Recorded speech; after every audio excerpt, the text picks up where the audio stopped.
from YourSixTech. If you are having problems adding someone as a friend and there's no option or it doesn't allow you to, you can come to this section in the settings, and this says you can add friends.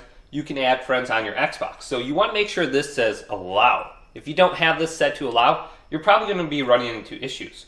So let's go back to home screen. Now to get here, you want to go up to settings, then go on down to account, go to the right, and go to privacy and online safety.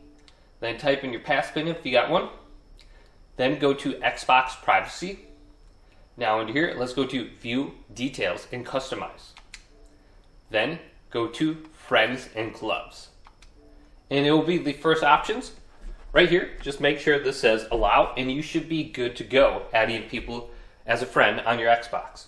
So hopefully this video did indeed help you out. If it did, leave it a big thumbs up and subscribe to my channel down below for more tech up videos coming up next on YourSixTech.